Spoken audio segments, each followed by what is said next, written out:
Hello दोस्तों, स्वागत है आपका मेरे चैनल जय हिंद पर। आज मैं इसके थ्री आप लोग को डेली जीके में से टॉप मोस्ट हिस्ट्री क्वेश्चन को बताऊंगा, जो कि एयरफोर्स और नेवी ही नहीं बल्कि सभी एग्जाम्स अर्थात ऑल कॉम्पिटिटिव एग्जाम के लिए मोस्ट इंपॉर्टेंट होते हैं। तो चलिए स्टार्ट करते हैं हम लोग आज का वीडियो स्टार्ट करने से पहले आपको बताता हूँ कि इसका PDF का लिंक आपको डिस्क्रिप्शन पर दे दिया जाएगा, जहाँ से आप इसे आसानी से डाउनलोड कर सकते हैं। तो चलिए स्टार्ट करते हैं हम लोग आज का वीडियो स्टार्ट का आज का पहला क्वेश्चन है हमारा, बंगाल का प्रथम गवर्नर जनरल कौन बने? जी हाँ दोस्तों, who became the first governor general of Bengal? There options are option A Cartier, option B Warren Hastings, option C Robert Clive या option D none of these. दोस्तों आपको बताया था कि बंगाल का जो प्रथम गवर्नर जनरल जो बने वो थे आपके option number B Warren Hastings. जी हाँ दोस्तों, वारेन हेस्टिंग्स बंगाल के प्रथम गवर्नर जनरल बने थे। तो दोस्तों आपको बताया था कि गवर्नर जनरल से रिलेटेड इंपॉर्टेंट क्वेश्चन जो कि हर एग्जाम में पूछता ही है, वह है आपका मतलब बंगाल के प्रथम गवर्नर कौन बने तथा लास्ट गवर्नर कौन बने,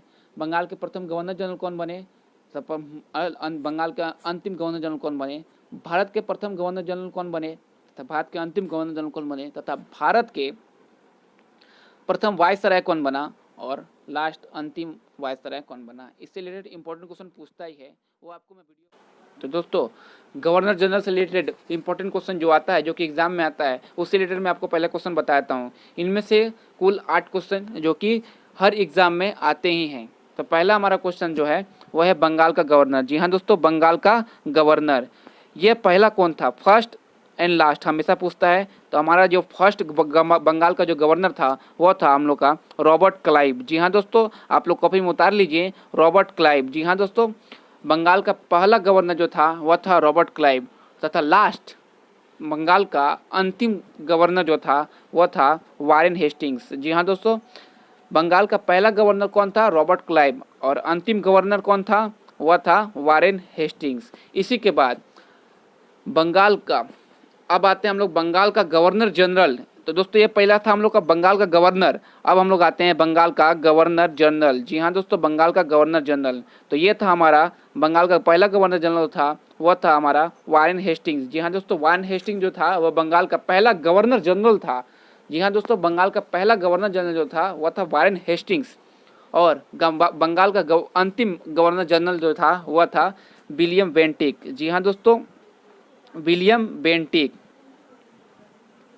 आपको फिर से मैं क्लियर कर देता हूँ, जो बंगाल का पहले होता था बंगाल का गवर्नर। जी हाँ दोस्तों, बंगाल का गवर्नर, उसके बाद आया बंगाल का गवर्नर जनरल। तो दोस्तों बंगाल का जो पहला गवर्नर जो था वह था रॉबर्ट क्लाइव, और अंतिम जो गवर्नर जनरल जो अंतिम गवर्नर था वह था वारेन हेस्टिंग्स।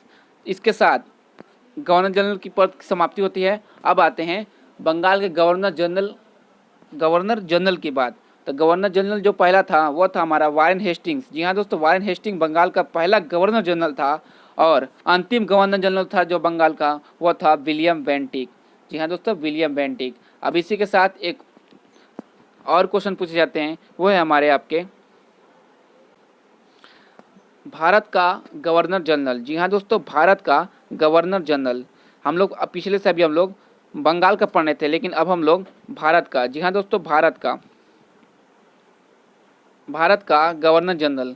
अब इसमें फर्स्ट कौन थे और लास्ट कौन थे, ये हम लोग को क्वेश्चन में हमेशा पूछा जाता है। तो दोस्तों भारत का पहला गवर्नर जनरल जो था वह था हमारा विलियम बेंटिक। जी हाँ दोस्तों, भारत का जो पहला गवर्नर जनरल था वह था हमारा विलियम बेंटिक, और सबसे अंतिम हुआ मतलब लास्ट जो गवर्नर जनरल था वह था लॉर्ड कैनिन। जी हाँ दोस्तों, लॉर्ड कैनिन जो था वह भारत का सबसे अंतिम गवर्नर जनरल था। इससे रिलेटेड और 2 क्वेश्चन पूछता है दोस्तों, वो है भारत का वायसराय। जी हाँ दोस्तों, भारत का वायसराय, भारत का वायसराय। जी हाँ दोस्तों, भारत का वायसराय। इसके रिलेटेड फर्स्ट एंड लास्ट जो है वो बताता हूँ। भारत का वायसराय जो पहला भारत का वायसराय था वह था हमारा लॉर्ड कैनिन। जी हाँ दोस्तों, भारत का पहला जो लॉर्ड वायसराय था वह हमारा था लॉर्ड कैनिन, और अंतिम वायसराय था वह था माउंट बेटन। जी हाँ दोस्तों, भारत का अंतिम वायसराय जो था, ध्यान से सुनिएगा, भारत का अंतिम वायसराय कौन था? Mountbatten. तो दोस्तों इससे रिलेटेड वायसराय तथा भारत का गवर्नर जनरल तथा बंगाल का गवर्नर जनरल तथा बंगाल का गवर्नर से रिलेटेड हम लोग हमने अभी 8 कुल मिलाकर 8 क्वेश्चन को डिस्कस किया। जी हाँ दोस्तों, कुल मिलाकर 8 क्वेश्चन। तो फिर से हम लोग शुरुआत से स्टार्ट करते हैं। दोस्तों हमारा पहले क्या था, बंगाल का गवर्नर। तो बंगाल का गवर्नर कौन था, पहला वह था कौन, रॉबर्ट क्लाइव। लास्ट कौन था, अंतिम गवर्नर बंगाल का, वह था वारेन हेस्टिंग्स। बंगाल की अब आती है बंगाल का गवर्नर जनरल, तो वह है आपके रॉबर्ट क्लाइव। और अंतिम गवर्नर जनरल जो है बंगाल का वह है विलियम बेंटिक। इसी के साथ गवर्नर जनरल, जो बंगाल का गवर्नर जनरल का पद समाप्त हो जाता है, अब शुरुआत होती है भारत का गवर्नर जनरल। जी हाँ दोस्तों, बंगाल का समाप्त होता है, अब आता है भारत का गवर्नर जनरल। तो भारत का गवर्नर जनरल पहला जो कौन था वो था विलियम बेंटिक, और अंतिम कौन था गवर्नर जनरल, वो था लॉर्ड कैनिंग। जी हाँ दोस्तों, लॉर्ड कैनिंग भारत का अंतिम गवर्नर जनरल था, लास्ट जो था। अब इसी के साथ भारत का गवर्नर जनरल का पद समाप्त होता है। अब आता है भारत का वायसराय। जी हाँ दोस्तों, भारत का वायसराय, वह भारत का वायसराय जो प्रथम था, मतलब फर्स्ट जो वायसराय था वह था लॉर्ड कैनिन। जी हाँ दोस्तों, भारत का वायसराय जो था वह प्रथम लॉर्ड कैनिन, और अंतिम अथवा लास्ट जो वायसराय था वह था हमारा माउंट बेटन। आशा करते हैं दोस्तों आपको समझ में आ गया होगा। इसी के साथ बढ़ते हम लोग अगले क्वेश्चन तरफ। हमारा अगला क्वेश्चन है, मराठा साम्राज्य का संस्थापक कौन था? Who was the founder of the Maratha empire? Their options are option A Shahji Bhosale, option B Shivaji Maharaj, option C Samarth Ramdas, या ऑप्शन डी ओनली ए अर्थात शाहजी भोसले। दोस्तों आपको बता देते हैं कि मराठा साम्राज्य के जो संस्थापक थे वो थे हमारे आपका ऑप्शन में बी शिवाजी महाराज, छत्रपति शिवाजी महाराज। जी हाँ दोस्तों, शिवाजी महाराज ने ही मराठा साम्राज्य की नींव रखी। इससे रिलेटेड इंपॉर्टेंट क्वेश्चन जो पूछा जाता है दोस्तों शिवाजी महाराज से, वह है इनका जन्म। जी हाँ दोस्तों, इनकी जन्म जो हुआ था 1627 ईस्वी में, कहाँ हुआ था, सिवनेर के किले में। जी हाँ दोस्तों, सिवनेर के एक किले में इनका जन्म हुआ था। इनके माता का नाम पूछता है, तो इनका माता का नाम है वह है जीजाबाई। जी हाँ दोस्तों, शिवाजी के माता का नाम जो है वह है जीजाबाई। आप लोग आसानी से इसे नोट करते जाइए। जी हाँ दोस्तों, शिवाजी के जो माता का नाम था वह था जीजाबाई, और शिवाजी के जो पिता का नाम था, जी हाँ दोस्तों, पिता वो थे आपके शाहजी भोसले। जी हाँ दोस्तों, शाहजी भोसले जो थे वह थे शिवाजी के पिता। आपका ऑप्शन नंबर ए जो दिया गया है वह शाहजी भोसले वो है शिवाजी महाराज के पिता। माता का नाम जीजाबाई, शिवाजी की माता का नाम जीजाबाई और पिता का नाम शाहजी भोसले। उनका जन्म कब हुआ था, 1627 ईस्वी में, कहाँ पर, सिवनेर के किले में। तथा जो समर्थ रामदास है, ऑप्शन नंबर सी समर्थ रामदास जी है, वह शिवाजी के गुरु थे। जी हाँ दोस्तों, शिवाजी के गुरु कौन थे, समर्थ रामदास। आपका ऑप्शन नंबर सी जो है वह शिवाजी के थे, वह गुरु। तो मराठा साम्राज्य का फाउंडर अर्थात संस्थापक जो थे वह थे शिवाजी महाराज। उनका जन्म कब हुआ था, 1627 ईस्वी में। कहाँ पर हुआ था, सिवनेर के किले में। इनकी माता का नाम जीजाबाई, उनके पिताजी का नाम शाहजी भोसले, तथा उनके गुरु का नाम क्या था, वह था समर्थ रामदास। तो दोस्तों इसी के साथ हम लोग बढ़ते हैं अगले क्वेश्चन की तरफ। हमारा अगला क्वेश्चन है, कोलकाता में उच्चतम न्यायालय की स्थापना कब हुई थी? जी हाँ दोस्तों, the supreme court established in Kolkata. Their options are option A 1772 AD after date, option B 1784 ईस्वी, ऑप्शन सी 1829 ईस्वी ई, या ऑप्शन डी 1774 ईस्वी में। तो दोस्तों आपको बताते हैं कि कलकत्ता में उच्च न्यायालय की स्थापना हुई थी, वह हुई थी आपका 1773 के रेगुलेटिंग एक्ट। जी हाँ दोस्तों, 1773 के रेगुलेटिंग एक्ट के द्वारा कलकत्ता में सर्वोच्च न्यायालय की अर्थात उच्चतम न्यायालय की बनने का कानून पास किया गया। वह है आपका ऑप्शन नंबर डी 1774 में सुप्रीम कोर्ट कलकत्ता में बना। जी हाँ दोस्तों, 1774 में सुप्रीम कोर्ट कोलकाता में बना, वो भी किसके तहत, तो 1773 के रेगुलेटिंग एक्ट के तहत। इसी के साथ दोस्तों हम लोग बढ़ते हैं अगले क्वेश्चन तरफ। हमारा अगला क्वेश्चन है, प्रथम मराठा युद्ध तथा सलबाई की संधि कब हुई? जी हाँ दोस्तों, when was the first Maratha war held and the treaty of Salbai? Their options are option A 1786 से 1793 ईस्वी में, ऑप्शन बी 1775 से 82 ईस्वी में, या 1782 ईस्वी में, ऑप्शन सी 1793 से 1798 ईस्वी के बीच, या option D none of this. दोस्तों इस क्वेश्चन का करेक्ट आंसर है प्रथम मराठा युद्ध तथा सलवाई की संधि हुई थी, वह था आपका ऑप्शन नंबर बी 1785 से लेकर 1782 के बीच मराठा युद्ध हुआ तथा 1782 में सलवाई की संधि की गई। जी हाँ दोस्तों, 1782 में सलवाई की संधि की गई। और मराठा युद्ध कब हुआ? 1775 से लेकर 1782 तक। 1782 में सलवाई की संधि हुई। सलवाई की संधि को इसे 20 सालों की शांति की संधि भी कहा जाता है। जी हाँ दोस्तों, 20 सालों की शांति की संधि भी कहा जाता है। सलवाई की संधि को 20 साल का शांति की संधि भी कहा जाता है। अर्थात 1782 से लेकर 1802 के बीच अंग्रेज मराठों से नहीं लड़ेंगे। इस संधि का इम्पोर्टेंट पार्ट यही है कि 1782 से लेकर 1802 के बीच अंग्रेज मराठों पर हमला नहीं करेंगे। इसीलिए द ट्रीटी ऑफ सलवाई को 20 सालों की शांति का संधि भी कहा जाता है।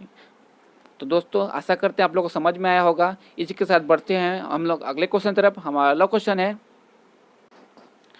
अष्टप्रधान में कौन सा पद अत्यधिक महत्वपूर्ण होता था? Which post was the most important in Ashtapradhan? Their options are option A Sumant का, ऑप्शन बी पेशवा का, ऑप्शन सी वाक्यान्विश का या ऑप्शन डी न्यायाधीश का। तो दोस्तों अष्टप्रधान में आपको बताते हैं कि अष्टप्रधान जो है वह होता क्या है। तो दोस्तों आपको बताते हैं अष्टप्रधान जो है वह होता है उसे किसे कहा जाता है? तो अष्टप्रधान शिवाजी के मंत्रिमंडल। जी हाँ दोस्तों, शिवाजी के मंत्रिमंडल को अष्टप्रधान कहा जाता था। जी हाँ दोस्तों, शिवाजी के मंत्रिमंडल को क्या कहा जाता था? अष्टप्रधान। ये क्वेश्चन पूछा जाता है तो आप लोग बता दीजिएगा। शिवाजी के मंत्रिमंडल को अष्टप्रधान कहा जाता है। तथा अष्टप्रधान में कौन सा पद अत्यधिक महत्वपूर्ण होता था? तो वह था आपका ऑप्शन नंबर बी पेशवा का। जी हाँ दोस्तों, पेशवा का पद सबसे अत्यधिक महत्वदायी होता था, क्योंकि इसमें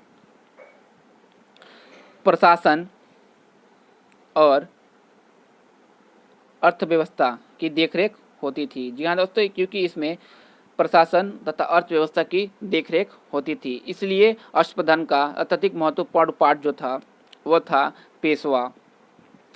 अब हमारा ऑप्शन नंबर ए है, ऑप्शन नंबर ए में है सुमंत। जी हाँ दोस्तों, सुमंत में इसके अंडर विदेश मंत्री।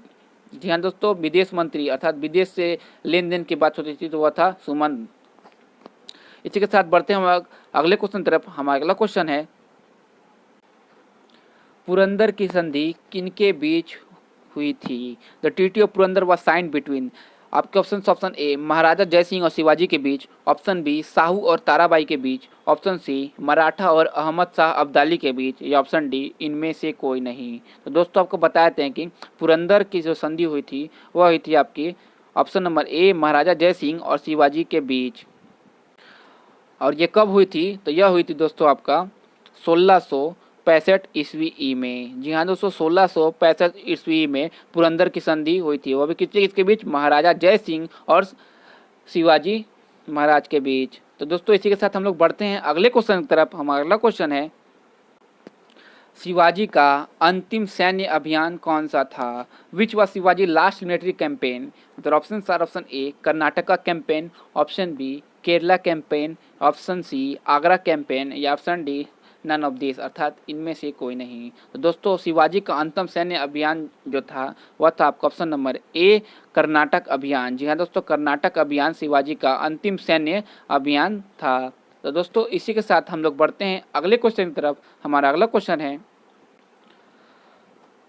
संभाजी ने अपना सलाहकार किसे नियुक्त किया था? जी हाँ दोस्तों, to whom did Sambhaji appointed his advisor? There options are option A Ujjain के प्रखंड विद्वान कवि कलश को, ऑप्शन बी गंगा भट्ट को, ऑप्शन सी काशीराज पंडित को या ऑप्शन डी इनमें से कोई नहीं। तो दोस्तों आपको बताते हैं कि संभाजी ने अपना सलाहकार जो नियुक्त किया था वह किया था आपका उज्जैन के प्रखंड विद्वान कवि कलश को। जी हाँ दोस्तों, कवि कलश को संभाजी ने अपना सलाहकार नियुक्त किया गया था। अब आपको बताते हैं कि संभाजी की मृत्यु अर्थात हत्या किसने किया? तो दोस्तों संभाजी की जो हत्या किया वह था मुगल के सेना। जी हाँ दोस्तों, मुगल सेना के सेनापति। जी हाँ दोस्तों, मुगल के सेना के सेनापति मकरब खां, जी हाँ दोस्तों, मकरब खां ने सब्बा जी की हत्या की थी। वो भी कब? 1679 ईस्वी में। जी हाँ दोस्तों, 1679 ईस्वी में सब्बा जी की हत्या कर दी जाती है। वो भी किसके द्वारा? मुगल के सेनापति मकरब खां के द्वारा। वो भी कब? 1679 ईस्वी में मकरब खां के द्वारा सब्बा जी की हत्या कर दी जाती है। वो भी कब? 1679 ईस्वी में। और सब्बा जी ने अपना सलाहकार किसे नियुक्त किया? तो वो किया दोस्तों उज्जैन के प्रखंड विद्वान कवि कलेश को। तो दोस्तों इसी के साथ हम लोग बढ़ते हैं अगले क्वेश्चन तरफ। हमारा अगला क्वेश्चन है, बंगाल में द्वैत शासन की स्थापना किसने करवाई थी? Who arrange the system of dyarchy in Bengal? There options are, option A Robert Clive ने, ऑप्शन बी लॉर्ड ऑकलैंड ने, ऑप्शन सी लॉर्ड कैनिन ने, या ऑप्शन डी वारेन हेस्टिंग्स ने। तो दोस्तों आपको बता देते हैं कि बंगाल में जो द्वैत शासन की स्थापना करवाई थी वह करवाया था आपका option number A Robert Clive ने। जी हाँ दोस्तों, रॉबर्ट क्लाइव के द्वारा बंगाल में द्वैत शासन की स्थापना लागू की गई। तथा इसको खत्म किसने किया दोस्तों? इसको मतलब द्वैत शासन की खत्म किसने किया? तो वो किया गया दोस्तों वारेन हेस्टिंग्स के द्वारा। जी हाँ दोस्तों, वारेन हेस्टिंग्स के द्वारा द्वैत शासन की समाप्ति की गई। अर्थात खत्म किसके द्वारा किया गया? तो वह किया गया वारेन हेस्टिंग्स के द्वारा। चालू किसके द्वारा, मतलब शुरुआत किसी के द्वारा किया गया? तो क्या किया गया दोस्तों? रॉबर्ट क्लाइव के द्वारा। तो दोस्तों इसी के साथ हम लोग बढ़ते हैं अगले क्वेश्चन की तरफ। हमारा अगला क्वेश्चन है, न्यायिक सेवा का जनक निम्न में से किसे माना जाता है? Which of the following is considered the father of judicial service? There options are, option A lord Mountbatten, option B lord Minto प्रथम, ऑप्शन सी वारेन हेस्टिंग्स, या option D none of this. तो दोस्तों न्यायिक सेवा का जनक निम्न में से माना जाता है उसे, वह है आपका option number C Warren Hastings को। जी हाँ दोस्तों, वारेन हेस्टिंग्स को न्यायिक सेवा का जनक माना जाता है। तो दोस्तों आपको ये वीडियो कैसा लगा हमें कमेंट करके बताएं। पसंद आया तो इसे लाइक करें तथा अपने फ्रेंड्स के साथ ज़्यादा से ज़्यादा शेयर करें। साथ ही मेरे चैनल को सब्सक्राइब करें ताकि वीडियो से रिलेटेड आपको नया नोटिफिकेशन मिलता रहे। इसी के साथ मैं अपना वीडियो समाप्त करता हूँ। मिलते हैं अगले हिस्ट्री के पार्ट 5 वीडियो में। जय हिंद, धन्यवाद।